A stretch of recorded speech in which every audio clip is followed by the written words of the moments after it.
Okay, welcome back to the IELTS Speaking Advanced course, Lesson 12, Part 2, Advanced Answers. Right, once again, I will quickly recap the logic of your story. The logic is key to feeling confident and delivering a good answer. The task bullet points are really a guide to help you with your logic. They usually follow a similar pattern and help you in the preparation stage. So let's start with a real question and train ourselves from here in the usual way. So, part 2, question type, a website. Describe a website you have used that you found useful. Describe a website that you have used that you found useful. You can describe any website when you are asked this question, but choose a website that's not too difficult to talk about. Remember, choose something that's easier for you to talk about. So, part 2 task, describe a website that you have used which you think is useful. Say what the website is, how you first found out about it and used it, and what it is useful for. Okay, so 3 key bullet points, the usual kinds of questions. What, how, why, when, the usual patterns. In this case, I'm choosing what, how, and what is it used for. So, what it is and how you first found out about it. So, I'm going to tell you about a very useful website my family, friends and I regularly use. It's the website for Ctrip, the biggest travel agency in China, and it's really fantastic. I first heard about it many years ago when I was in university. Today, as internet and mobile technology has become faster and more advanced, the website is much easier to use. What's it used for? You can browse through the latest offers and promotions for transport, hotels, package holiday and tickets to sites and attractions. Basically, you then click on your dates in the interactive calendar and then check the availability and prices of what you'd like to book. You can find some great deals, and they have a very good customer service hotline too, and a live chat if you encounter problems and need to talk to someone directly from the company. So, initial observations of my notes from my answers. A website and a service. I've talked about a website, but also a service. It's actually a service website. So this is useful to remember. So in this way, you could call it an integrated answer. What we learned today should help you with both of these topics: an online website and a service. So this kind of vocabulary and lexis we're going to learn can be quite useful for both. How you describe a website does depend on what the website is about. So you do not have to know lots of website vocabulary, but knowing some key internet and website vocab is important and useful. But you don't need lots of complex vocabulary. So part 2 task. Let's start from the beginning. Describe a website that you have used that you think is useful. Say what the website is, then say how you first found out about it and used it, and then what it's used for. So let's say what the website is. Introducing it. What's it about? I'm going to tell you about a very useful website my family, friends and I regularly use. It's the website for Ctrip, the biggest travel agency in China, and it's really fantastic. Introduction, including who uses it and how often. I name the company and the website, and I say what type of website it is and how I like it. Say how you like it, why not? So that's quite a good, solid, rounded introduction. I say what it is, including who uses it and how often, the name of the company and site, and what type of website it is, and how I like it. How you first heard about it.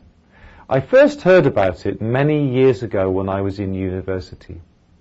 Today, as internet and mobile technology has become faster and more advanced, the website is much easier to use. So I mentioned when I first heard about it, and then I go on to compare it with today. This is just a nice additional touch. Shows greater language use, greater thinking, more advanced English conversational skills. So I first heard about it many years ago when I was in university.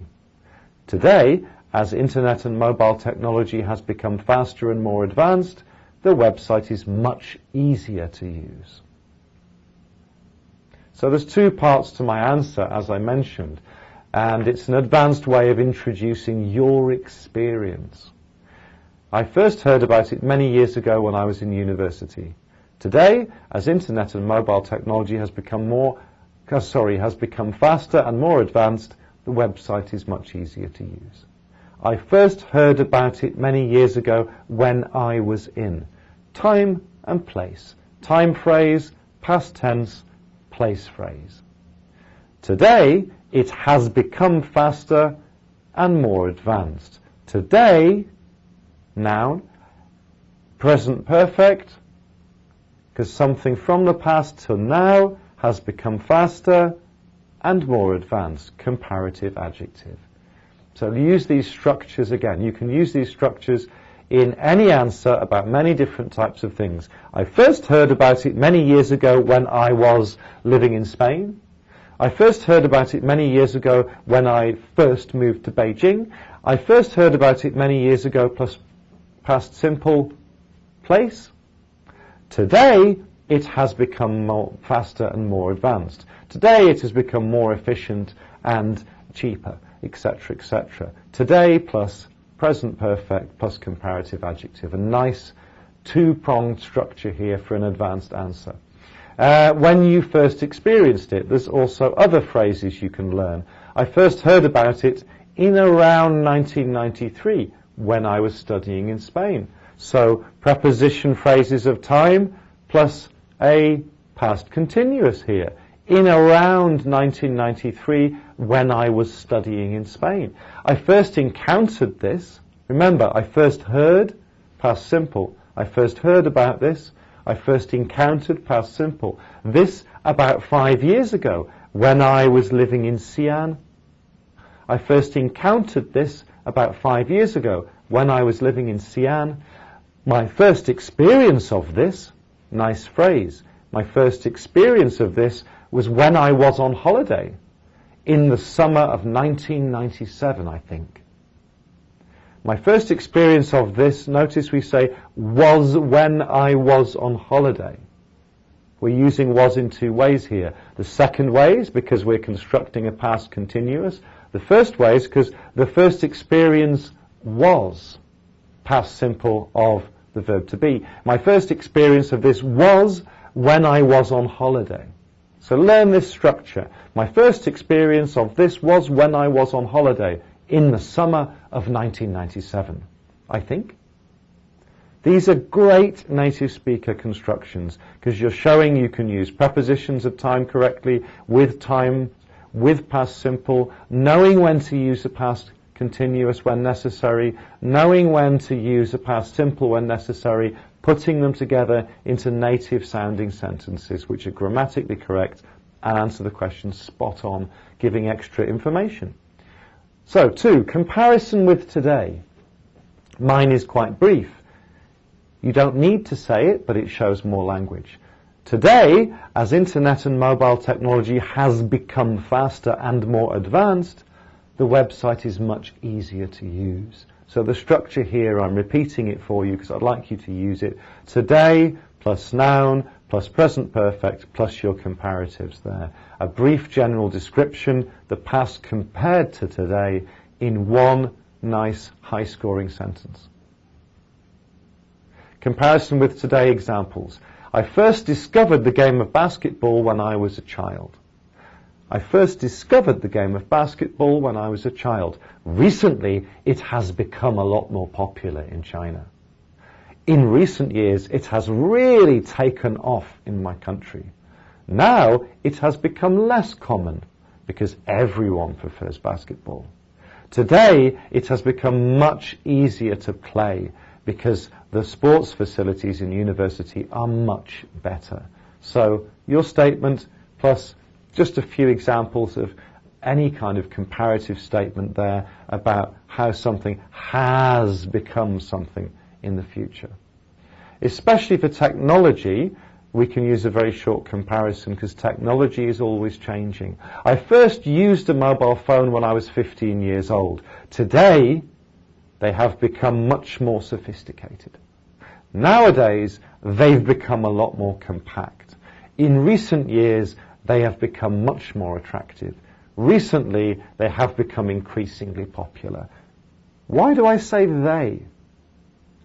Well, although I've said a mobile phone, I'm saying they because we are assuming we're talking about mobile phones in general.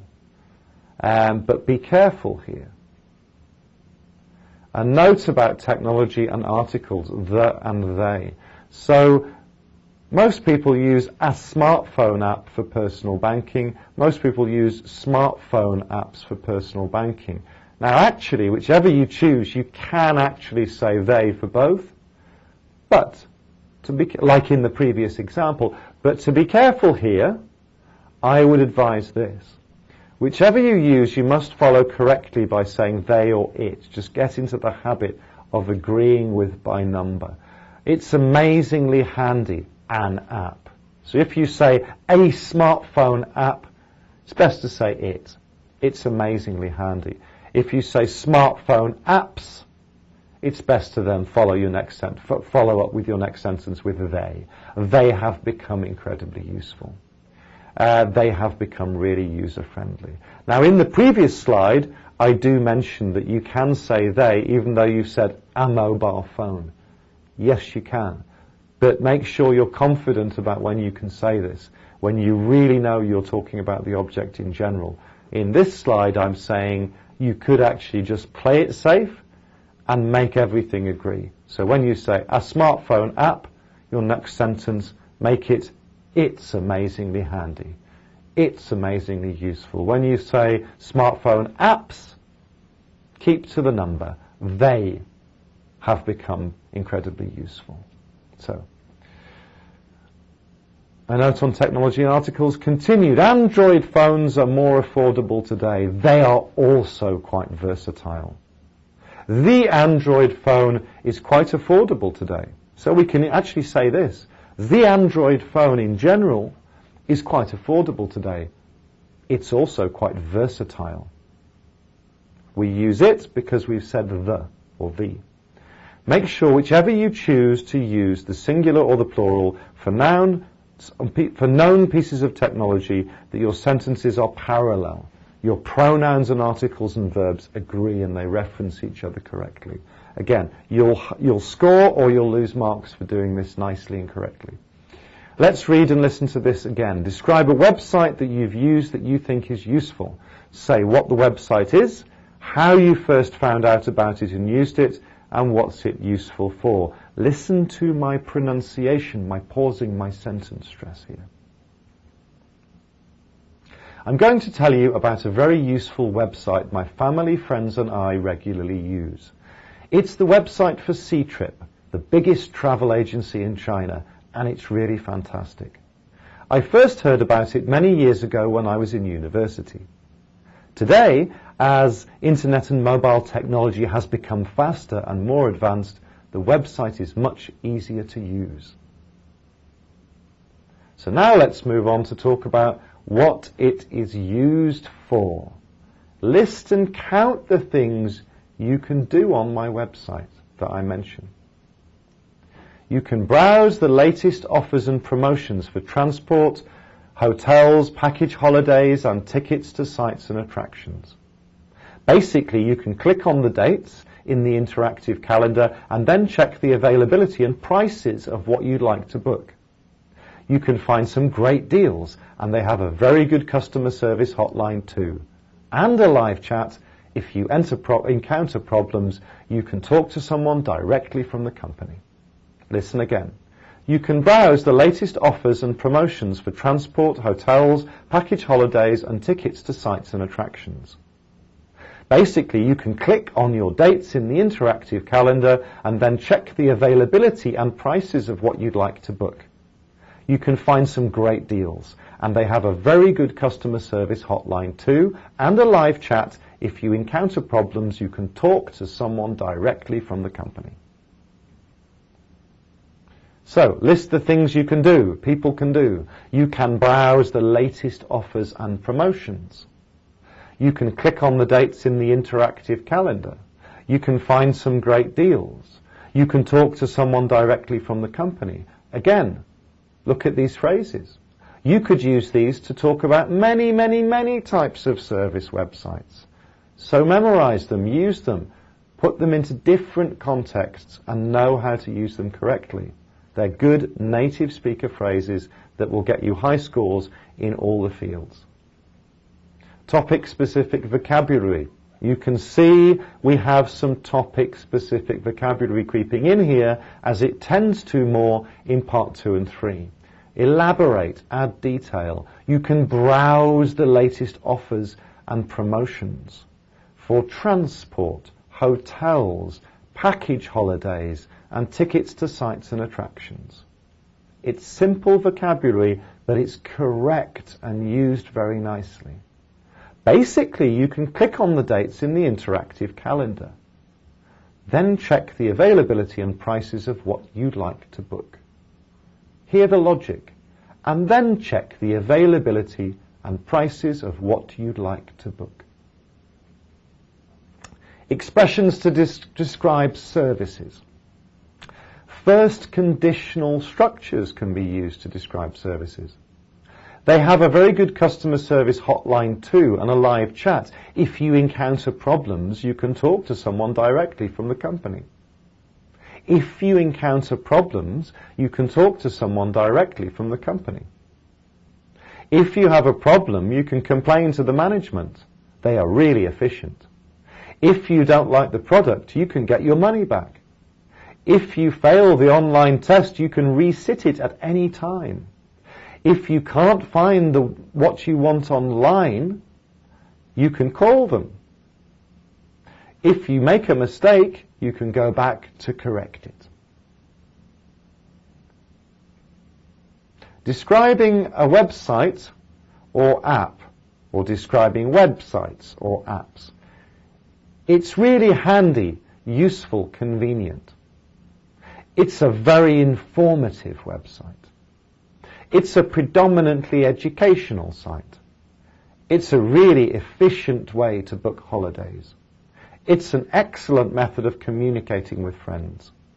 It's the most effective way of keeping up to date with something, the latest deals. It's the most popular means of storing your photos online. It's the most comprehensive IELTS prep site on the web. So, great phrases.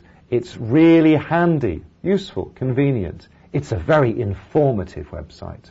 It's a predominantly educational site.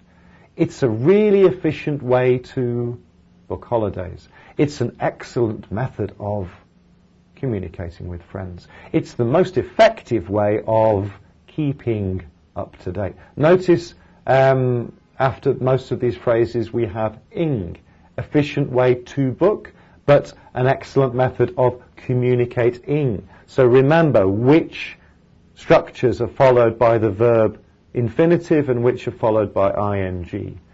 Okay. Additional phrases. Remember these. They're common, they're useful, they're now very, very common in English, so get them right. To browse the web, to go online, to search online, to use a search engine to look for something, to play online games, to shop online, to register with an online shopping account, to register with an online delivery service, to register with a car rental service, to subscribe to a regular online newsletter, to scroll up or down a web page. Describing websites and apps, if we're talking in the singular, it's got a host of very useful features. It's amazingly user-friendly. It's incredibly useful for plus verb ing. It's beneficial for plus verb ing. It's mainly used for plus verb ing. It's really handy for plus verb ing. It's a summary of some of the examples earlier. So, what kinds of things are different websites or apps useful for? Training your thinking before the test. Let's think about different types of websites, just logically now. So we have personal websites like blogs or individual promotions. We have corporate websites for companies or company promotion. We have e-commerce or online shopping websites. We have sharing websites, platforms that share photos or music. We have educational websites. We have video streaming websites, and we have news and information websites. So these are some of the main types of websites we have. Make sure you can name these and get them right. So, task right now. I'd like you to write full sentences. Make a table like this on a big piece of paper. What are they useful, convenient, and beneficial for? Personal blogs are particularly useful for... complete the sentence using the table. Corporate websites are particularly useful for. Online shopping apps are particularly useful for. Video sharing sites are particularly useful for. Educational sites are particularly useful for. News apps are particularly useful for. Social media apps are particularly useful for. Finish all those sentences, and then it will become second nature. That sentence will roll off your tongue like a native. Do this. Pause the video and complete the exercise. Here are my short examples. Personal blogs are particularly useful for learning about different people's views. Corporate websites are particularly useful for finding out about possible job opportunities. Online shopping apps are particularly useful for buying things with great discounts. Video sharing sites are particularly useful for showing your creativity to a wider audience. Educational sites are particularly useful for distance learning and exam preparation. News apps are particularly useful for keeping up to date with what's going on. Social media apps are particularly useful for staying connected while you're on the go. Now go and write lots of examples yourself, because it is the only way to train yourself properly and make yourself do this. Again, lots of lexis in this lesson, not vocabulary lists, because as you know, I do not believe in vocab lists, but I do believe in lots of lexical chunks being used for multiple different types of answers, practiced and practiced and practiced, in a way which makes us sound very native. Write lots of examples, please. Write full sentences. Follow the structures above in this lesson, but write longer sentences. Check your sentences. Get ideas from doing English language online searches. Check your answers. Make sure the grammar's right. You'll lose marks for basic grammar errors. Say the sentences out loud, following my style of speaking, my teaching about pace and pause and stress, and then record them and listen to yourself. So, task, website, template. Use this to plan out your answers for task 2. What it is, how you first came across it, what is it used for, who else uses the website. See, I vary the bullet points a little bit. Keep you on your toes. Keep practicing variations on the same themes. So, task, use the template to plan answers to these part 2 questions. I would like you to describe a smartphone app you think is very useful. I would like you to describe a website you've used once that was not good. I would like you to describe a service website or app that you used that was very convenient. So there's 3 different task 2s here. Write 3 different monologues, 3 different long turns. Plan them, write them, practice them, following my logic, using loads of my language, flexibly in context. Check your answers. Use the advanced high-scoring collocations and lexis we have learnt. Record yourself. Practice playing it back. Thank you.